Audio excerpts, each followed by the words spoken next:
Welcome to Let Me Clear My Throat Sports Talk Show, where we dive deep into all things sports. Brought to you by your neighborhood Gumbies and Jill's Gentlemen's Club. Let's get into it.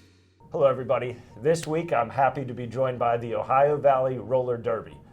Something that we may have watched growing up as kids that still carries on in the Ohio Valley today. I'm happy to be joined with Gabby of the Ohio Valley Roller Derby to tell us everything not only about the Derby, but how she got into the Derby and how we're carrying it on here in the Ohio Valley. Gabby, thank you. Thanks for having us. How did you get started in sports? As a young kid, I started in ballet like most little girls do, and then once I was able to make my own decisions, I had my parents sign me up for ice hockey. Okay. I moved into college, and college didn't have ice hockey, so I found rugby. And when I got out of college, I moved to Charleston, West Virginia, and I couldn't find a rugby team, but I found roller derby. Yeah. And I've just continually found more and more contact sports as I've grown. You said it right there, contact sports. So how does rugby carry over into roller derby? So both of them are very, very rough, hard-hitting sports, very fast-paced. And they're both sports that you really don't hear about a lot, so you didn't grow up watching it on TV. So there's a lot to learn, and we usually bring people in that have never seen or played roller derby, or same with rugby, seen or played rugby before. Typically there's kind of a learning curve. Yeah, a little bit of a learning curve. Understand. So we do a lot of education early on when people come in. But yeah, it just seemed like a natural segue from one to the other. Learning on wheels was, good way to put it. Just like an added, so was this, leveled up. Was this your first league you were in, or when you were in Charleston, did you play somewhere else? I did. So Okay. When I moved to West Virginia, I moved to Charleston, and I played for Heart of Appalachian Roller Derby. While there, we merged with another team. We were the Chemical Valley Roller Girls. Nice. I played with them until about COVID times. That's when I moved up this way. Roller derby and everything in the world took a break because COVID. You can't be like Right one-on-one, next to each right? other. You can't be Yes. doing contact while Yep. everyone's coughing and worried about Understand. an epidemic. So we took a break, and then when I came back, I ended up joining OVRD, Ohio Valley Roller Derby, after that. So walking into, let's say, the gym for the first time to Yeah. roller derby, were you ever on skates? Was skating something you had to pick up? Sort of. Since I played ice hockey as a kid, roller hockey also kind of came with that. So I was used to inline skates, but we skate on quads. So Okay. the ones you'd see at like an old school roller rink, we skate on those. Let's touch base on that. The quads, they're the four skates that are on Yeah, so one two, shoe. right, let's 2 say. and 2 instead of the straight line. Yeah, so inline or the straight line, and then we skate quads, which are the 2 and 2. So inline would be what we refer to as roller blades. Yes. Correct. All right. When did you first get into the physical side of the roller derby? So obviously they had to teach you the rules, but when did you start really practicing? Didn't take awful too long since I understood how to skate. A lot of times we have people who really can't stay up on Right. skates. They're clinging to the walls or very like slowly moving forward, and we'll take them at any level that they are. We're happy to have more people there to like enjoy the sport with us. And then what made you really want to keep playing roller derby? You said you took a break at the pandemic. Why did you Yeah. keep going after? Sure, it's just great community. There are people from all walks of life. You've got college students, you've got mothers, you've got grandmothers, you've got in law enforcement, you've got teachers, you've got people from all walks of life. So it's a great community, great place to like meet people, as well as like there's just like a great community support for like anything you have going on outside of roller derby. Everyone's there to like help and like uplift each other because it is such a physical sport. It just creates like a great sisterhood and brotherhood. We do have so non-skating officials. Okay. So people that come and volunteer to help that are off skates. We have our skating officials, referees. So everybody in the community is there. It's not just women, but there is like a great sisterhood that you find, which now it's kind of branching out. More and more men are coming. Trying And to we're join. yeah. So we're Yeah. doing like more open gender scrimmages and things like that to include everybody. But yeah, it's just. We'll talk a little bit in a little while about like the ins and outs of roller derby, but you mentioned a little bit ago, what is the difference between you guys are on the flat track and then the slanted track? Yes, so we are part of WIFTA, which is the Women's Flat Track Roller Derby Association. Okay. There are still bank track teams and different in different places. Around here, we don't have any bank track. Okay. Most bank track takes up a lot of space, as you could imagine, and storage is not really an option. So since we skate at the Highland Sports Complex, what we do is we tape a track on for games and whatnot. So we tape it on for when we need it.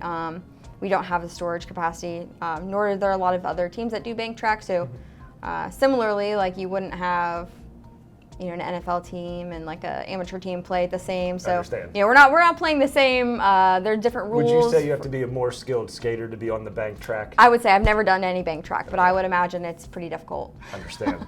So when we come back, I'm going to ask you all sorts of questions about roller derby. What are the rules? How do you win? How do you stay alive? Things like that. Sure. If you're gonna make a run and you plan on having fun, the one place you should know, Gumby's Grab and Go.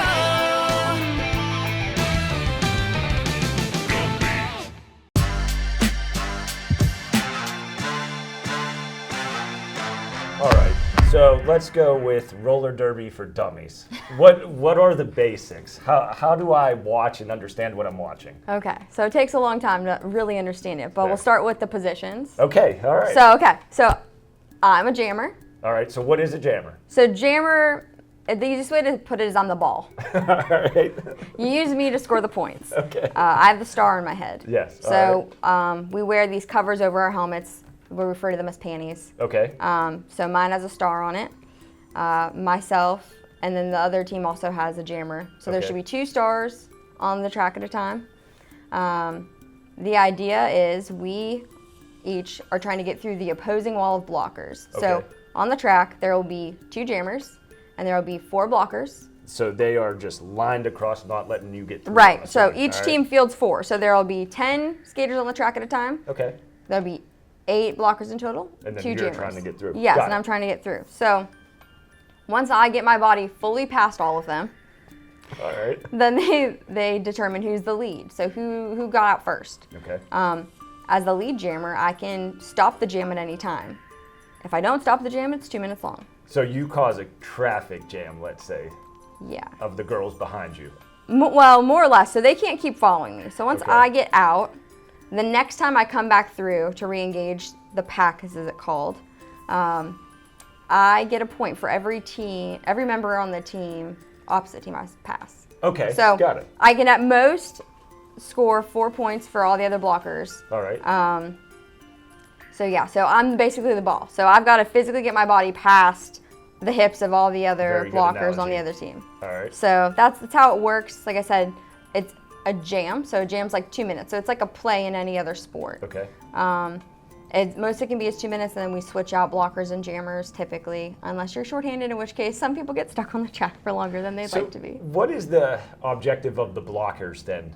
What is their main goal? Their main throughout goal all is to this? stop me. Okay. So if they can just keep me there, I can't score points. So they're constantly on defense, Right. let's say. All They right. can play some offense. So like if my blockers see that I've been stuck for a long time and I'm getting gassed, they're gonna say, hey, we can afford to let one blocker come and help. Okay. And they'll help and try and clear the line and make a hole for me to get through. Understand. All right. And sometimes, they can do that also. Let's say they lose the other jammer. So they don't have anyone to block for a minute. So if they're quick about it, they'll come back, play some offense for me, hopefully get me out of the pack, and then All right. reform to make sure that when the jammer gets back around, They're ready to go. They're ready to go. So I'll use a hockey term for you. Are there Sure. shifts? How do you guys sub and stay fresh? Yes, so that's sort of that jam I was talking about. So you can't sub in a jam Okay. unless maybe Injury. somebody's injured. Got it. Which usually if somebody's injured, that means they're going to call the jam. They're going to call the play. Okay. So we don't change lines the same way. They're not like rolling changes like hockey. So Okay. when like the whistle blows and we're like going to start a new jam, that would be the time that you would could switch sub. out. Yeah. And can you sub as many times as you want throughout a game? Yes. So typically we have a roster of about 15 names, and we'll have 2 alternates. So say somebody got injured or something happened, we could pull an alternate down. Okay. But yeah, typically you can only change when the play stops. So every 2 minutes at most, you're getting, fresh legs out there typically. How many girls field a team? How many field a team? Like how many is there roster limits, or how many are you allowed to have on a team? So if it's a sanctioned game, so we can go play games for fun that don't count towards rankings or anything like that. Okay. And that's kind of just based on what the teams want to allow by way of like how many people are on the roster. If it's a sanctioned game, you have a roster of 17. 2 of those are just your alternates. So you'll have 15 people on the bench at maximum, and you decide however many. Some skaters are just blockers, some skaters are just jammers, and some skaters are versatile and they do both. How long is one game? So we have 2 30-minute halves. Okay. If it's maybe a tournament, they'll be shorter, just like any other sport. You try and make it a little bit more manageable if you're going to be playing multiple games a day. Out of the 2 30-minute halves, how often do you come out? Well, this past weekend, we were very lucky. We had a 4 jammer rotation, which is like the best thing in the entire world, which means that every 4 plays, I would go out. Okay. So I had a ton of time to rest my legs. I've also played very shorthanded where I was out every other jam. So that doesn't give you a lot of time to recoup. No. But yeah, it's fast paced. You After hearing that, take a breath and go. What do you do outside of roller derby to stay in shape? These days, not a whole lot. I have 2 very small children, so I can say I do not get to the gym as much as I would prefer to get to the gym. But we've got girls that do yoga. We have girls that make it to the gym 3 to 4 days a week. Awesome. That are very very good at cross training. My cross training is just chasing after 2 very small children who want to unalive themselves a lot of the time. So, one last question about the gameplay itself. Yeah. Are there actual plays that you all practice and then implement in games, or is it kind of just free for all?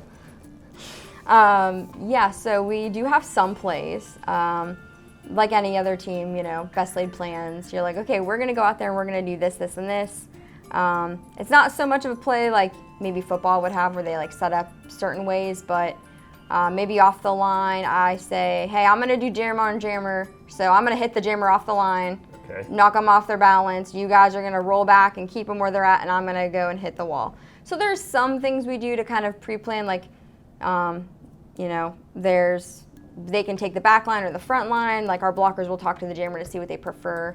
Or, if it's the jammer's in the box starting off, because we have penalties, maybe they're going to sweep the whole line to the inside or the outside, and we're going to make that's going to be our plan for the game. So I lied.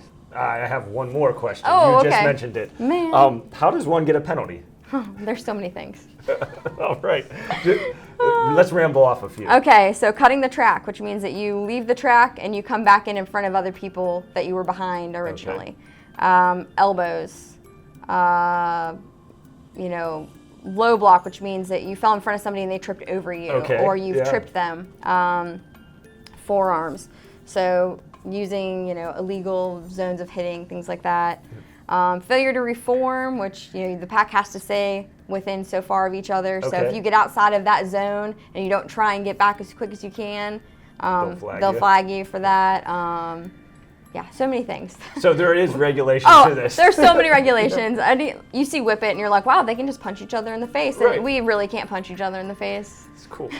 So when we come back, I'll ask you just a few questions how us here in the community can donate to you all, how would they find you all, and maybe when your next event might be. Jill's Gentlemen's Club is Ohio Valley's party headquarters. There's nowhere better to have a party than Jill's Gentlemen's Club. We specialize in making sure your group experiences a one-of-a-kind night. When looking for quality entertainment, Jill's Gentlemen's Club is the place to be. Jill's Gentlemen's Club, a class act.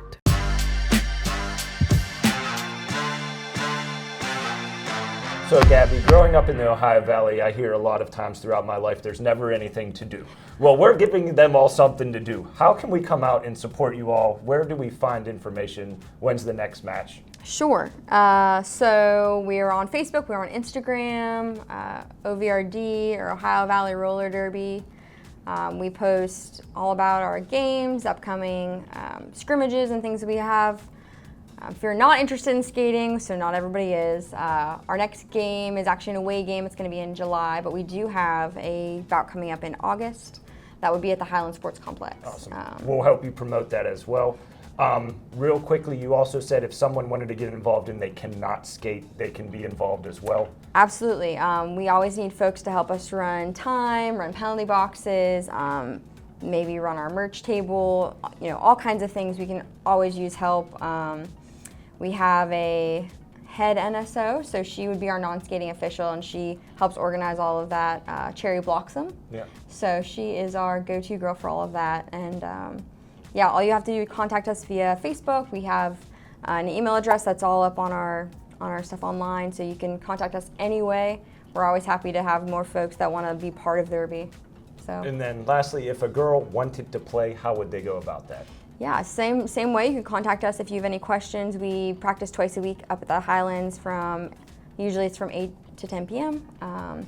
Typically it's Tuesdays and Thursdays. Right now, for this month, we're going to be Mondays and Fridays, but basically as long as they've got space for us at the Highlands, we'll be there. We'll be there. Cool. Yeah. Well, thank you again. Thank you. Thanks for having us. Introducing us to roller derby, and we look forward to coming out. That's a wrap for Let Me Clear My Throat Sports Talk Show. Big thanks to our sponsors, your neighborhood Gumbies and Jill's Gentlemen's Club. Until next time, stay loud, stay proud, and keep the game strong.